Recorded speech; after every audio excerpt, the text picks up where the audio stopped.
The book we're discussing today is The Prosperity Paradox. If we orientated towards creating prosperity, that's actually how we address poverty. When you are creating a new market, it's new jobs, it's new opportunities, it's new value systems, it's a whole infrastructure that has to be created for that to happen. The iconic example of this is 25 years ago when Mo Ibrahim kind of had the idea of bringing cellular phones to Africa. Kind of value chain emerges that didn't exist before, and the economic multiplier of that is so much bigger than any type of other innovation. You drive the country into prosperity. Welcome to the Non-Fiction Book Club. I'm your host, John Bradshaw, and we have a great show for you today. A big thank you to Innate, our season sponsor. Innate is the platform for financial advisors who want to spend less time on paperwork and more time helping solve their clients' problems. You can find out more at innate.co.za. Remember to sign up to our newsletter on www.nonfictionbookclub.com to be the first to hear about interviews like this one, to see book reviews, and to get 10% off from exclusive books on every book we cover. And now time for the show. It is my great honor to welcome Ann Farr to the Non-Fiction Book Club. Wonderful to have you here. Amazing. Ann Farr is the CEO of Allan Gill Gray Philanthropies Africa. He spent his career building the entrepreneurial ecosystem in Africa. He was one of the key architects of the Allan Gray Orbis Foundation, which he led from 2005 to 2017. And now he's based in Rwanda, in Kigali, and working on a whole lot of interesting projects, growing entrepreneurship in Africa. And so just the perfect person to discuss the book we have today. So welcome to the Non-Fiction Book Club, Ant. Great to be here. Thank you. Wonderful. So the book we're discussing today is The Prosperity Paradox. And this is a book that you recommended to me, I think, 3 or 4 years ago. And I already knew Clayton Christensen from The Innovator's Dilemma and from Competing Against Luck. And this was just a golden recommendation. It's by Clayton Christensen, Efosa, Ojomo, and Dillon. Maybe a good place to start is, where were you on your journey when you came across this book? It's an interesting story. I was, of all places, at the Vatican. Good. In Rome.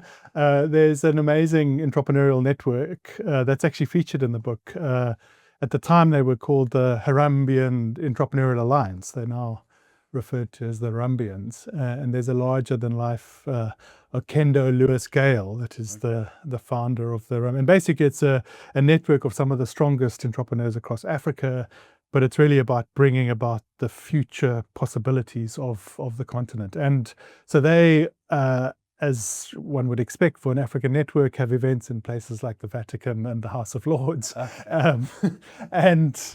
But at that event, it was attended by Dillon, one of the co-authors of The Prosperity Paradox. And she started sharing some of the ideas of the book. And yeah, it just captivated my imagination. This was, we've been working in entrepreneurship for a long time, and the promise of The Prosperity Paradox is basically a vision of what entrepreneurship targeted in the right sort of direction can do for the ultimate prosperity of, in our case, Africa. Yeah, it must have really resonated given your experience in driving on entrepreneurship. But I think for most of our listeners, they won't have read this before. So I think it might be helpful if we start by giving a little bit of an outline of the main thesis. Do you want to talk through a little bit? Sure. What you think the argument is? So this was actually, sadly, the last book that Clayton Christensen wrote. He died a few years after it was written. And basically, he tells the story at the beginning of the book about how he spent some time in South Korea, very early, basically out of university, and this was in the 1970s. Was just really horrified at the poverty and the challenge of that country. And yet, when he looks back now, it's one of the most advanced, prosperous countries. And so he's kind of questioning mind is, well, how has this happened? And he gives examples of other countries, sadly some of them in Africa, that would have been in a similar stage of development as South Korea in the 1970s and are actually worse off now than they were then. So why have some countries prospered and others haven't? And so he basically, the thesis of the prosperity paradox is driven around the fact that the paradox is that we see poverty and we think that we need to attack poverty, we need to address poverty. Yeah. But his argument is that that's treating the symptom. It's looking at things through the wrong lens. And actually, if we orientated towards creating prosperity, that's actually how we address poverty. It's kind of and that's why they call it the prosperity paradox. And there are different ways, or there's a key assumption of how you do that in the book related to his work around innovation. But I think the other interesting example that he gives is because this idea of like you've got to look at it through a different lens, and he gives lots of examples of how we've just thrown billions after billions into aid and the 50,000 water wells that exist across Africa, and yet that hasn't achieved the results that we look for. And that was one of the things that really caught my attention, because it's almost like our compassion can misfire, right? That we want to do something, we want to make a difference. We know it feels wrong that we live prosperous lives when so much of Africa doesn't even have clean water. And I think it's Efosa's actual example about building water pumps, maybe in Nigeria, but certainly in Africa, and then starting to get the calls into his home in the US saying the pump's broken, can you come fix it? And just the unsustainability of that. A key, you alluded to it, a key idea in this book is market creating innovation, which he contrasts to maybe efficiency innovation or sustaining innovation. Can you talk a little bit about what that type of innovation is versus the other types? Sure. So Clayton Christensen, I mean, his whole career was essentially around understanding different elements of innovation, and so innovation is key to growth and opportunity. But there, as you mentioned, there are these different types. So there's sustaining innovation, which is really around keeping people interested in a product that they already have. So the best example is like an iPhone, like tweaking it, improving it, a little bit more features, a better camera, but it's sustaining what you're already buying. So the argument he has is that it's important, but it's not fundamentally changing the economic context in which it's operating, because you're just repurchasing something that you already bought before. The other type of innovation is efficiency innovation, and I think that's the one that we would kind of jump to as our understanding of innovation, where we're trying to do things better, we're trying to do things more efficient, we're using better technology, and so we can make the same thing faster, we can do it with maybe less materials, but the problem, although it's obviously a good outcome in terms of the business, is that economically, often you might need less people to make the same product, and so you kind of having these unintended economic impact more broadly than just the business itself with efficiency innovation. And so therefore he comes up with a third type of innovation, which he sees as central to this prosperity paradox, which is this idea of market creating innovation. And really he talks about as the name suggests, about creating new markets, and the underlying premise of this is to find areas of non-consumption where people are non-consumers. And the iconic example of this is 25 years ago, when Mo Ibrahim kind of had the idea of bringing cellular phones to Africa, and there were a few thousand across the continent, and it looks obvious now, and we've seen the impact. But actually, then it was people saying, "Well, like people can't afford it. It's too complicated. They're expensive. It's why and how are you going to actually affect this on the continent?" Whereas to him, he just saw millions and millions of people that if they wanted to communicate with their family or other people, it would take them weeks to write a letter or to travel, or there was just the struggle that they were trying to progress in was so significant that he saw the opportunity of turning those non-consumers into consumers, and with the sort of innovations of prepaid as opposed to contracts because people wouldn't have been able to afford that, and simpler phones and so on. I love this idea of targeting non-consumption because it's almost like saying, I think it's in the book that he puts it, I'm going to put it clumsily now, but what do wealthy people have that poor people don't? Because if wealthy people have it and desire it, then there's a clear human need for it. And it's just access that's meant that the broader market doesn't have. So you could see that everyone in the world wanted a telephone, but actually in our townships and for the mass market, telephones weren't effective. And then that non-consumption was solved through tech. And then the other idea, you're competing against nothing effectively when that happens. The other idea is that it then pulls other innovation. Do you want to talk a little bit about this idea of how market creating innovation pulls other innovations? Yeah. So that's, I mean, this idea of pulling in things is, as opposed to, what we talked about previously about aid would be the stereotype of pushing things onto people as opposed to pulling. And the idea of pulling is that when you are creating a new market, and even in contrast to things like efficiency innovation, it's things that didn't exist before. It's new jobs, it's new opportunities, it's new value systems, it's a whole infrastructure that has to be created for that to happen. So again, continuing with Mo Ibrahim and Celtel, it's the cell phone towers, it's the community sellers of airtime and all of those things that are starting to be created as this whole kind of value chain emerges that didn't exist before. And so, I mean, the heart of the book is that the economic multiplier of that is so much bigger than any type of other innovation, that you drive the country into prosperity. And it's so much bigger than you could have ever centrally planned. I remember in those early days, people with sticks, and in the sticks were a whole lot of cards that had airtime that you could scratch out for the cards. Like you say, there's the cell phone shops, the repair shops, all the businesses that have now set up with WhatsApp lines based on the cell phones, based on the connectivity. So there's a whole ecosystem, to the point at which now not having a phone probably massively impairs your ability to be economically productive because it's been such a boon. You said something interesting there. You said that it changes value systems. And I guess one of the most controversial points that Clayton said around this concept is around corruption, right? And that actually that can be a season of corruption because there's no other way of getting things done. And then innovation will break the corruption, as opposed to corruption being one of the things we need to address before we have innovation. I don't know if, having worked in Africa your whole life, how did that ring true to you, or you think it's more nuanced than that? Yeah, I mean, there are obviously some nuances to it, but I think, I mean,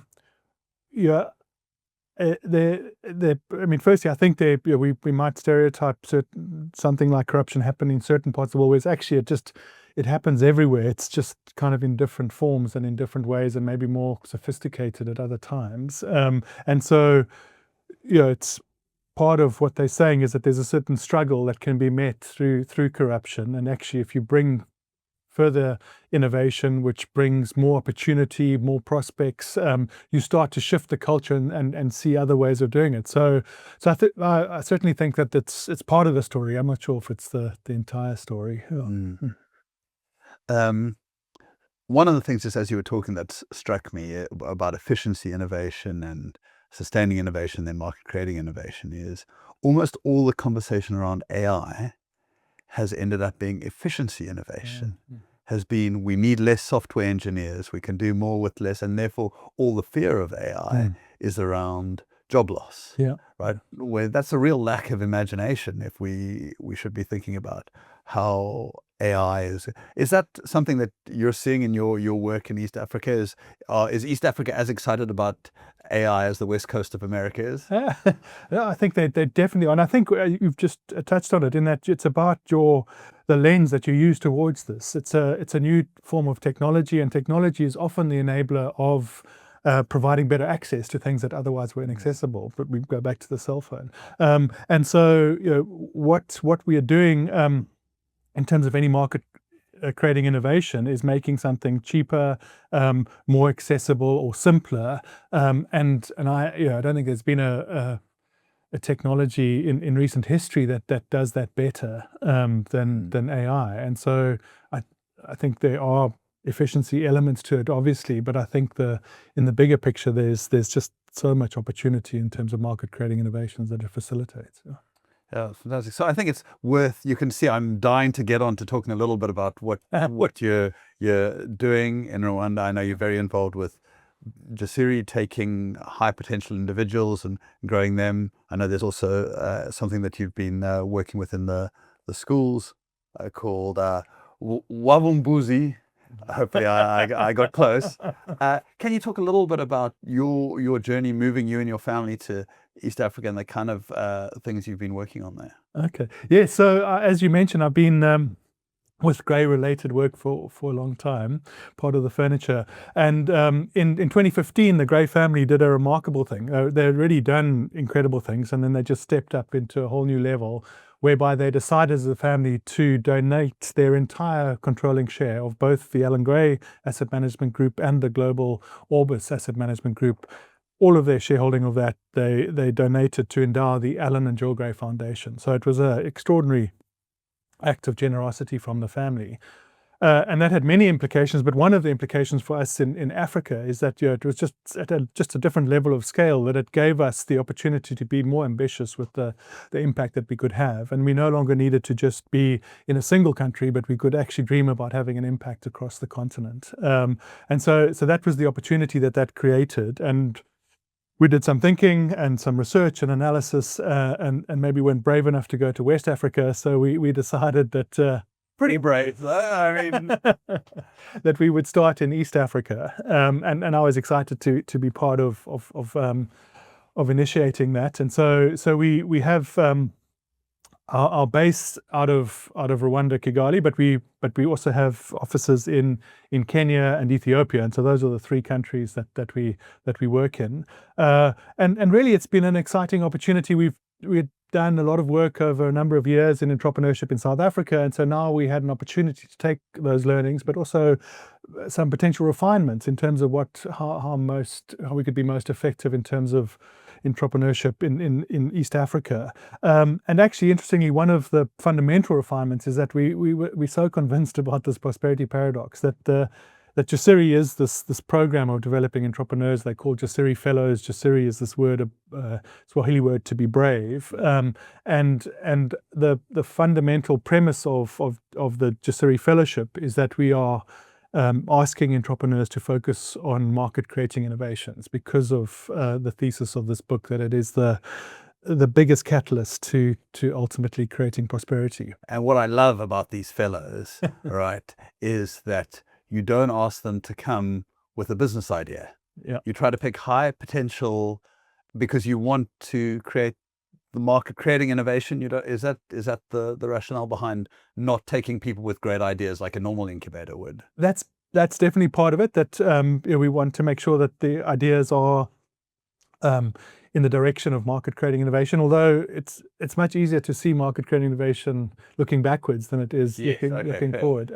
But also, I mean, if we could also have just chosen them in those existing opportunities already. That one of the other and probably the main reason for taking them pre-idea, pre-team, all of those things is that that we have this fundamental belief that there is this almost endless amount of talent in Africa, and even entrepreneurial talent. Yeah. And yet one of the drivers of progress are high growth startups, particularly high growth startups that are focused on market creating innovations. But those are very scarce, those are very limited. And so what Jasiri has as its intention, it's known more broadly in the asset class of being a talent investor because you're focusing on individual, is converting that abundant resource of talent into the scarce resource of high growth startups. Because the more of these high growth startups we have, the more market creating innovations we have, the greater the ultimate prosperity for the country and the region that they operate in. And so we fundamentally believe that we can shift the volume of high growth startups through this process of the talent investor. So if we were choosing existing businesses and enterprises, we'd be supporting and maybe accelerating the existing pipeline of entrepreneurship. But by doing this approach, although it's more challenging, we fundamentally hope to increase the volume of entrepreneurs in the region. I want to call it the Jasiri paradox, which is there's a very large pool of high talent individuals, but a limited supply of high growth startups. And Exactly. That paradox that so I think it's still very young, Jasiri, but it would be lovely to hear a little bit about some of the businesses that are getting germinated out of this process of taking talent. You mentioned it briefly, but giving them a little bit of time to find a team. So a very quick dating process to put the team together, and then to find an idea, and then getting them set up for success. Yeah. So how it works is we draw from across those 3 countries. There's a high volume of applicants. They screen very carefully. We've learned over the years how to identify entrepreneurial talent, and we normally work in cohorts of 50 at a time. So now these are 50 high potential, probably have a lot of entrepreneurial experience, but are not in a venture at that moment when they join us. And they're from the 3 countries. They come together, and we actually. It's like a training camp. We put them in residence for the first 3 months. So they come to this facility that we have just outside of Kigali. They live together, and it's a 24/7 process over those 3 months, where they're taken through this process of ideation and validation and team formation, and understanding the principles of market creating innovation, understanding systems thinking in terms of how their ventures will affect that. And it's actually quite magical, because you have these 50 individuals. They're obviously very highly selected, but you can't be sure of what's going to happen, and yet, like clockwork, 3 months later, there will be 16 to 18 ventures that come out of it. Trust the process. Trust the process. It must be a little bit terrifying, at least the first time. The first time was extraordinarily terrifying, but now we have a little bit more confidence. It's interesting. And we've had one. We can talk. They've basically been about 80 ventures over this time that have been launched through that process. It's obviously the struggle is real, and so there are probably about 60 of those that are still kind of in market. That feels like a pretty high survival rate for such early stage ventures. In terms of some of the examples, one of the ones that we're proud of is Irebe Biotech. Basically, they very much at the heart of market creating innovation. It's a Rwanda venture, that one, and they've realized that some of the most basic medical products are being imported by Rwanda, from other countries at great cost. And so they've started very simply with the right sort of equipment to do things like saline solution or nose drops, or just like simple medical products, and really have kind of picking up the volumes, and by being the first to produce locally in Rwanda, they're able to do it at a fraction of the cost of imported products. So if we stack on that a second, that feels so powerful, because it's got the efficiency innovation of displacing expensive international saline, but there are a whole lot of people that should be using saline but aren't able to use saline because of the cost of it coming in. Exactly. So just the fact that you're able to produce it locally, you compete against non-consumption of all the people who are not currently able to buy saline. So I love that concept. And then one of the other, there's quite a lot of agricultural type projects. It's a big factor in Africa in terms of agriculture. And so one of our ventures, Mulika Farms, is really helping kind of make smallholder farmers, particularly kind of potato growers.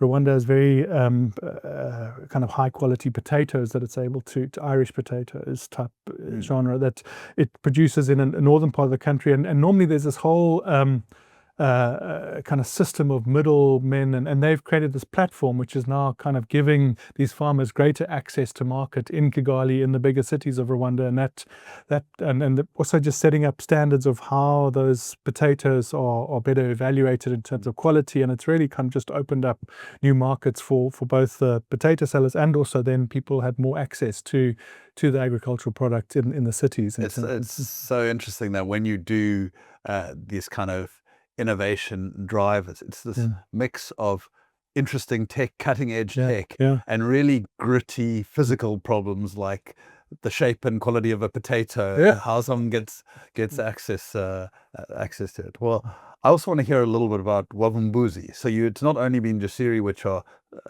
slightly old, I guess, post-university type age, if they've done tertiary, but there's also Wavumbuzi, which is with younger kids. Can you talk a little bit about that? Yeah, so one of the learnings in going to East Africa is that rather than just have programs that are focused on individuals like Jasiri, it makes sense to actually have a very broad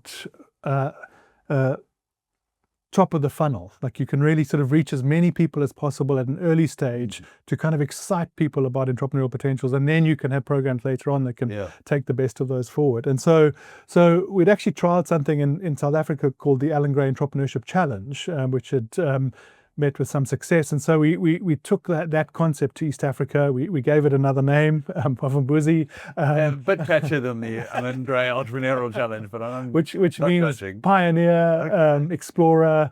And really the idea is to activate entrepreneurial aspiration amongst young people in that part of the world. And it's done with a digitized approach. It's gamified as well, so there's a leaderboard and there are points, and I love it already. People do challenges, and we organize those challenges into different quests, so they start to understand, it might be smart farming, or it might be kind of finance or health, or all these different sectors, and they kind of go deep into those quests doing these challenges, and it really is kind of building their entrepreneurial aspiration. We have very detailed measurement. We do a pre-survey and a post-survey to see how their entrepreneurial competences and other dimensions of their entrepreneurial aspiration have shifted as a result of their participation and engagement. But it really has been quite remarkable. I mean, we this year in Rwanda alone, 80,000 learners in their high school system participated in this challenge and engaged properly in the challenge. And that, I mean, there are only 700,000 high school learners in the whole of the country. So it's more than 10% of the country are now being activated into these different entrepreneurial ideas and possibilities. And we do the same in Kenya. Kenya was about 70,000. And so we can just kind of start to dream about this movement of young people across multiple countries, kind of getting incredibly excited about what they can do with their futures with an entrepreneurial. Well, isn't the ultimate market creating innovation getting young people excited about entrepreneurship? Absolutely. I mean, it could be extraordinary. I do have a complaint though, right? A lot of this activity seems to be going on in East Africa. Yes. South Africa feels like we have a bit of a need for market creating innovation as well. Is there a trickle down system that will get some of these things back here? Or no, absolutely. Well, there's a very well matured system in South Africa. We have the Allan Gray Fellowship. It didn't start life focused on market creating innovations, but there are a lot of them that are pursuing those sorts of opportunities. We see some amazing ventures. Satana Capital is kind of really sort of reimagined finance in the townships, and that's certainly a market creating innovation. But also what has, just to address your complaint directly, the initial success and momentum of this approach in East Africa, even though we kind of went to East Africa to take the learnings of South Africa, already now we've actually a few months ago selected our first cohort of Jasiri fellows in South Africa. So they're with the same approach of addressing market creating innovations, and so they're kind of still in the early stages. So we haven't yet seen what's emerged from that, but Jasiri has come back to its home base. So wonderful. Well, look, I really appreciate the time, and so fun to hear everything that's happening, to get your excitement for it. I'm excited about it. I think it's absolutely brilliant, and it's game changing, and it's so encouraging. And to see it fit within this strategic framework, or this philosophical framework about how we can change Africa's future by encouraging this innovation, by looking for those opportunities ourselves is totally brilliant. So the book is The Prosperity Paradox. If you're into Clayton Christensen, you've read How Will You Measure Your Life and Competing Against Luck and The Innovator's Dilemma, you must read this as well. If you're interested about living a meaningful life in Africa, I'd highly recommend that you read this book. Thank you very much, and it was wonderful to have you. Thank you. A big thank you to our headline sponsor, Innate. Next time you're talking to your financial advisor, ask them what platform they're using to manage the administration of your investments. If they say innate, you can take comfort knowing they're using technology to work smarter and serve you better. Visit innate.co.za to find out more. A reminder to sign up to our newsletter to always be the first to hear about book reviews, interviews, and to get book discounts on great books from our book partners' exclusive books.